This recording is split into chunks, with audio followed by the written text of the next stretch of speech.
সাবিনা খাতুনের পায়ে কামব্যাকের অনবদ্য অধ্যায় সৃষ্টি করল বাংলাদেশ। সাফ নারী ফুটসাল চ্যাম্পিয়নশিপে চ্যাম্পিয়ন হওয়ার পথে আরেক ধাপ এগিয়ে গেল বাংলাদেশ। 2-0 গোলে পিছিয়ে পড়েও শেষ অবধি লঙ্কান নারীদের উড়িয়ে দিয়েছেন সাবিনা খাতুন ও তার দল।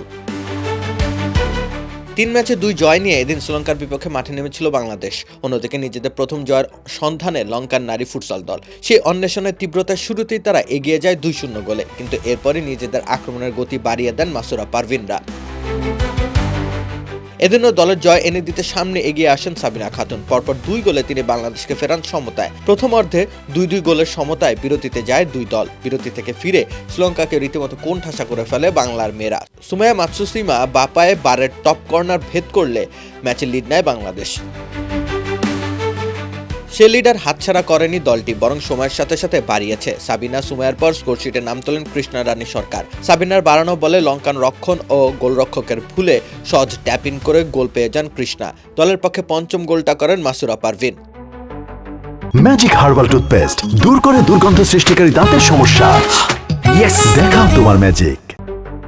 শ্রীলঙ্কার কফিনে শেষ পেরেক ঠুকে দেন কৃষ্ণা রানী সরকার। 6-2 গোলে তখন জয়ের ক্ষণ গুনছিল বাংলাদেশের মেয়েরা। তবে ম্যাচ শেষের অন্তিম লগ্নে একটি গোল পরিশোধ করে শ্রীলঙ্কা। তাতে ব্যবধান কমলেও ম্যাচের ফলাফলে কোনো পরিবর্তন আসেনি। ভারত নেপালের পর শ্রীলঙ্কার বিপক্ষেও জয়লেখা হলো বাংলাদেশের পাশে।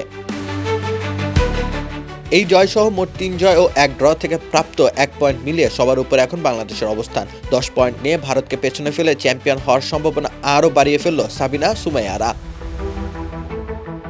রাকিব হোসেন রুম্মান, খেলা 71।